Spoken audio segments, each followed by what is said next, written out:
Assalamualaikum warahmatullahi wabarakatuh. Perkenalkan, saya Ananda Putri Aulia, NPM 2141217 dari kelas AKT 21A.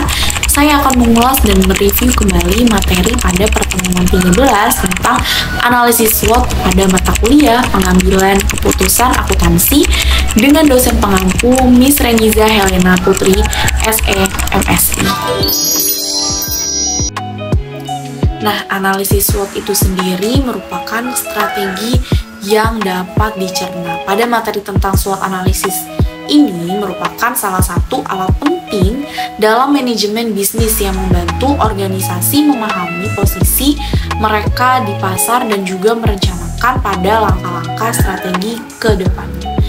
SWOT itu sendiri merupakan singkatan dari strength, kekuatan atau weakness, yaitu merupakan kelemahan, opportunities, yaitu peluang, dan threat, yaitu sendiri ancaman, dan merupakan komponen inti dalam analisis bisnis. Pertama, yaitu ada strength atau kekuatan, merupakan faktor internal positif yang memberikan keunggulan kompetitif kepada organisasi, dan biasanya ini mencakup sumber daya yang berlimpah, keunggulan dalam teknologi dan merek yang kuat, serta tim manajemen yang kompeten atau aset yang bernilai dalam analisis SWOT.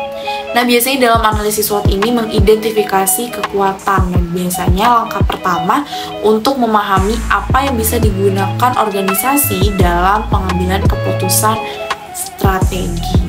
Lalu yang kedua itu ada weakness atau kelemahan. Nah, kelemahan ini merupakan faktor internal negatif yang dapat membatasi kinerja suatu organisasi. Dan ini mungkin termasuk dalam kurangnya sumber daya atau kurangnya keterampilan tertentu dalam suatu tim gitu. Biasanya proses internal yang kurang efisien atau adanya masalah keuangan. Pada identifikasi kelemahan ini biasanya terjadi langkah kunci dalam menentukan area yang biasanya itu perlu ditingkatkan atau diperbaiki. Yang ketiga itu ada opportunities atau peluang. Biasanya peluang ini merupakan faktor eksternal yang dapat memberikan potensi pertumbuhan atau perbaikan bagi suatu organisasi maupun perusahaan. Biasanya peluang ini muncul dari perubahan di pasar, perubahan kebijakan pemerintah, tren industri, dan juga biasanya itu perubahan pada perilaku konsumen.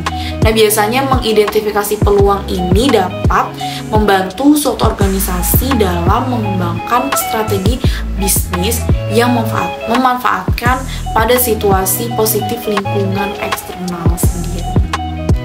Yang keempat atau yang terakhir itu ada threat, ancaman, dan ancaman ini merupakan faktor eksternal yang dapat menghambat kinerja atau merugikan suatu organisasi. Nah, biasanya ancaman ini bisa berasal dari persaingan yang ketat di pasar, dan biasanya terjadi pada perubahan teknologi, perubahan hukum dan regulasi, dan juga perubahan dalam preferensi konsumen.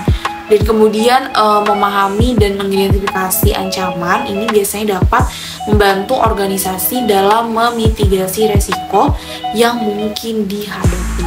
Penerapan analisis SWOT. Nah, setelah identifikasi pada keempat elemen, biasanya analisis SWOT ini dapat membantu suatu organisasi dalam menggabungkan mereka menjadi strategi yang efektif, yaitu yang pertama strategi ST atau Strength and Threat seperti itu. Biasanya strategi ini berfokus pada cara mengatasi ancaman dengan memanfaatkan pada kekuatan organisasi.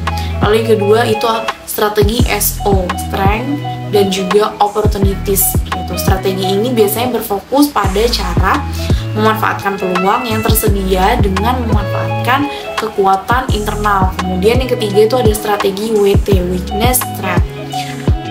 Pada strategi ini berfokus pada cara mengurangi resiko dengan mengatasi kelemahan internal yang mungkin memperparah ancaman dari eksternal. Yang keempat yaitu strategi WO, Weakness Opportunity. Nah, strategi ini biasanya berfokus pada bagaimana mengatasi kelemahan internal dengan memanfaatkan peluang yang sudah ada. Jadi, kesimpulan pada analisis SWOT itu ialah alat penting yang membantu organisasi memahami lingkungan mereka dan juga merencanakan langkah-langkah dari strategi yang sesuai.